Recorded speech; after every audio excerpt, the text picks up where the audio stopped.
What's up, family? Welcome back to the Stop Sinking Show, where we go from struggle to flow.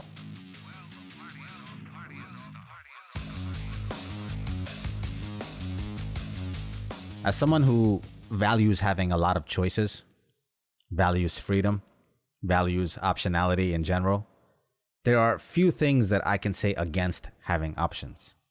I lived my entire life to be able to never feel like I'm in a headlock, that I am susceptible to the whims of a person, an organization, or life in general. I've pushed myself my entire life to work in such a way that allows me to have as many choices, as many doors open as I would like. So although I cannot say many bad things about living this way, there are a few things to be wary of.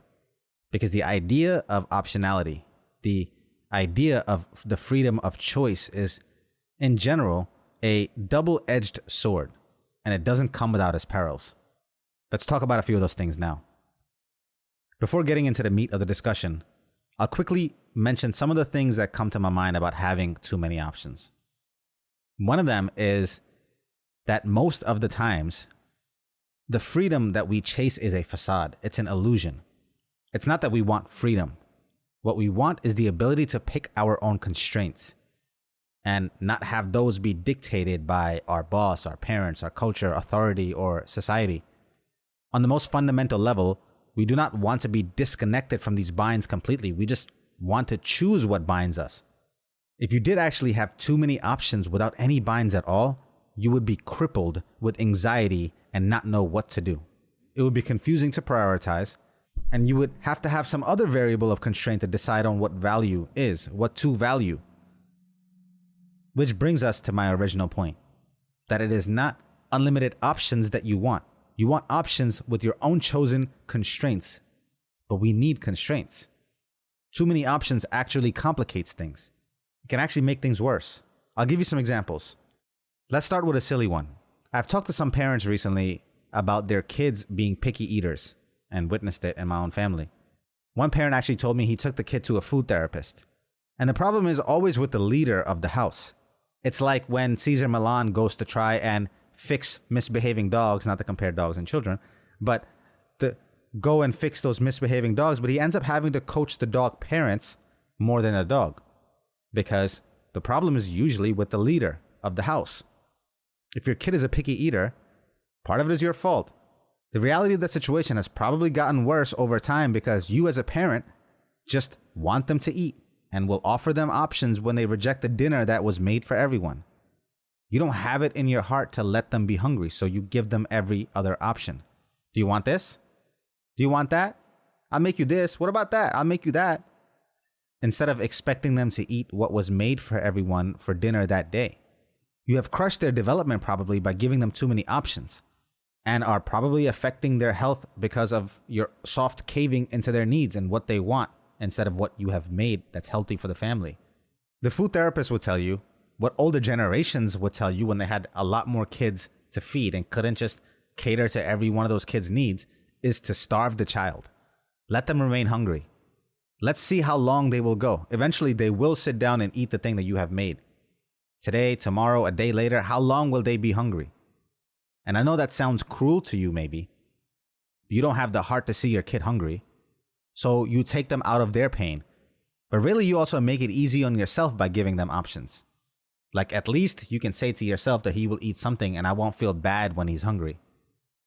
So you as the leader cave and provide options where there shouldn't be any. And you are now actually creating the kid to be more and more picky and fussy over time because they know they can just whine and moan and you will provide them with more options. But life might not do the same.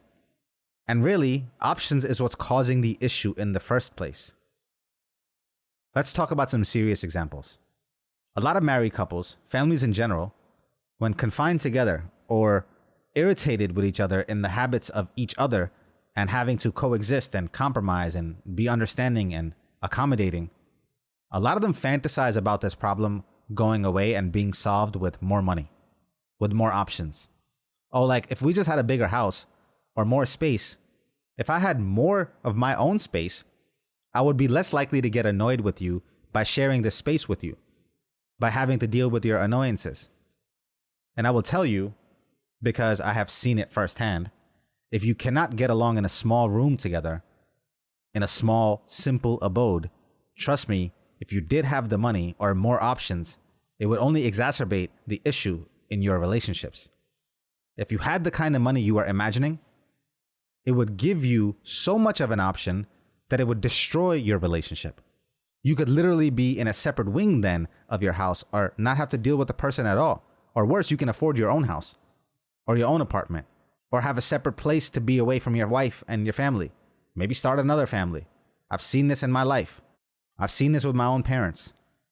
Money, optionality would only exaggerate your issues. They would not fix them. Not like you imagine it would. And I've heard couples wanting their own space. And I'm not opposed to the idea. But it should not be because you do not know how to get along with each other or coexist in a healthy way.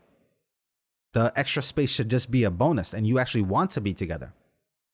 Because the extra distance will only make your problems worse, not better.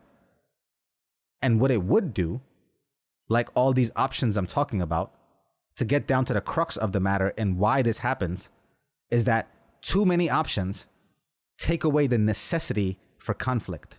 The necessity to have to rub shoulders and interact and have that friction so that you could resolve and need to resolve the underlying issues at hand.